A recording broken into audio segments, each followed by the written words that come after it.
At the 24 Hours of Le Mans circuit, on June 11th, 1955, the battle raged at the front of the race until one of the cars, going 240 kilometers per hour, broke apart on the grandstands, leaving 82 people dead and over 120 injured. It was the deadliest disaster in motorsport history.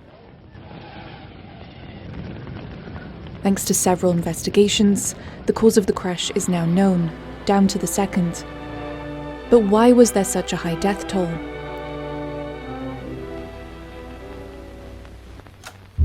"70 years after the disaster, Le Mans has accessed original archive footage. The amateur footage, shot as close to the circuit as possible, gives an insight into how the world's most famous race became a fatal event.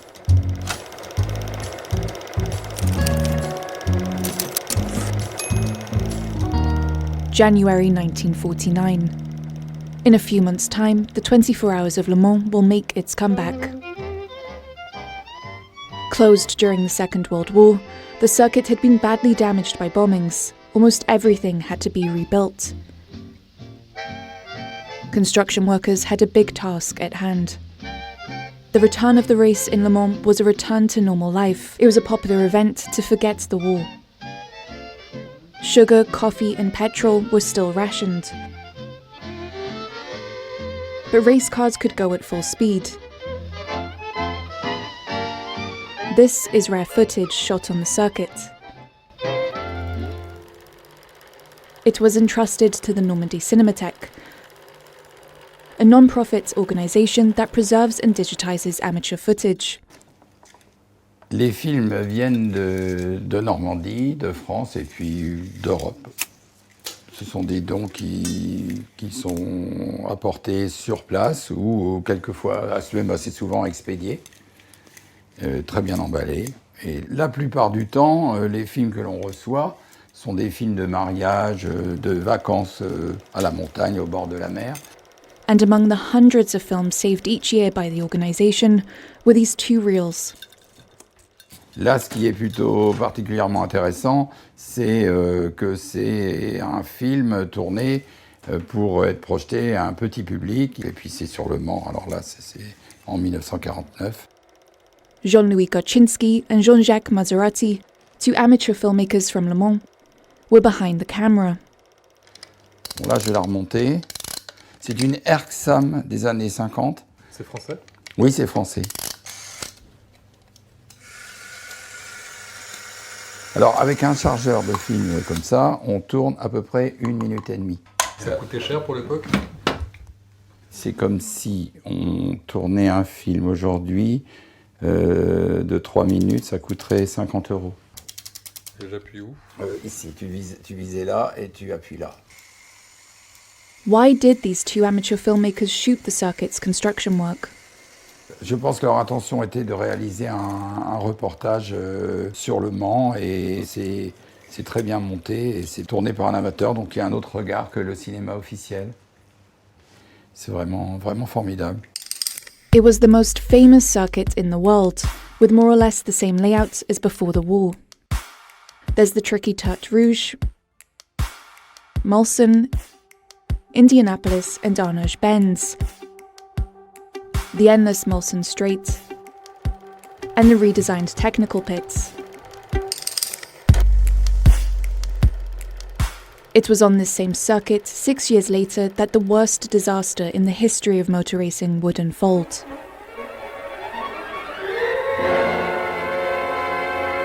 It's June 11th, 1955. 60 entries of cars and drivers from many nations started on the 24 Hours road race at Le Mans in France. In the first hour of the race, the star drivers for Jaguar, Mercedes and Ferrari did not let up. Unable to match their power, the other cars couldn't keep up with the frantic pace of these circuit stars. This was one of the main causes of the disaster, which happened at 6:28 p.m.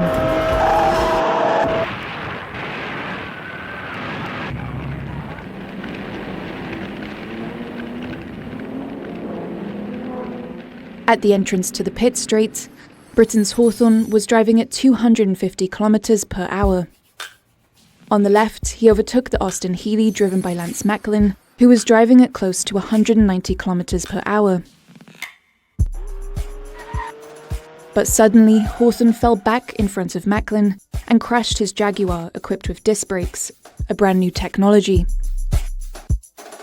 Macklin swerved hard to the left to avoid him. His car was only equipped with the less efficient drum brakes. Behind Macklin were the number 20 Mercedes of Frenchman Pierre Levegh and number 19 Mercedes of Argentina's Juan Manuel Fangio. What happened next unfolded in just 4 seconds. Levegh raised his arm to warn Fangio of the danger. Fangio turned, but it was too late for Levegh. The Frenchman's car clambered over Macklin's, flew off and bounced off a concrete structure.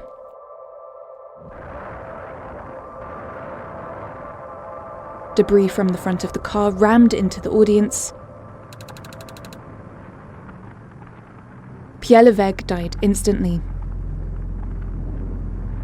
The crowd was in complete chaos, and the death toll already numerous.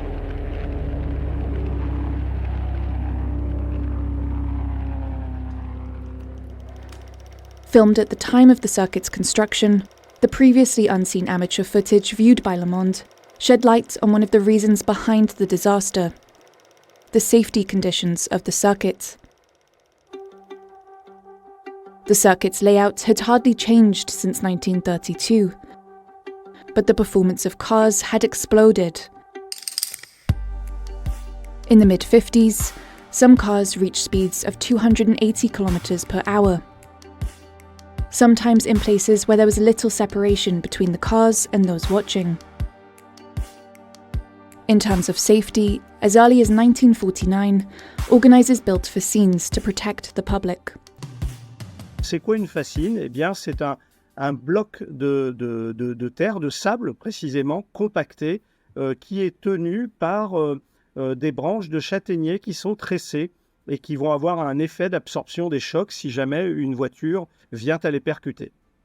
C'était l'usage des types de protection qui existaient sur une très grande majorité, si ce n'est la quasi-totalité des circuits dans le monde. Quand c'était pas ça, ça veut dire qu'il n'y avait rien. 2,500 meters of low cement wall and no less than 25,000 meters of barbed wire were also used to separate the crowd from the 13.5 kilometer long modern circuit, complying with the safety standards of the time. According to the press at the time, it was an absolutely remarkable and effective protection system, particularly on the bends. But the safety protocols could not keep up with the growing success of the race in Le Mans. Since 1949, crowds of thousands pressed up against the fascines, while hundreds of others would climb onto their chairs. Just over 1 meter high, the fascines were more decorative than protective. All the more inconvenient, given the frequency of runoffs. Between 1949 and 1955, 4 drivers were killed on the circuit in the middle of a race.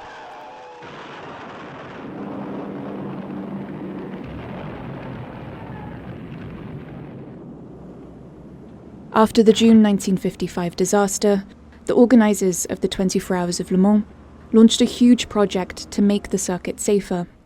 The pits were moved back by 15 metres, widening the road and leaving more room for the cars to speed past the stands. The stands were also redesigned in order to ensure public safety, despite the previous year's 82 deaths.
Bye.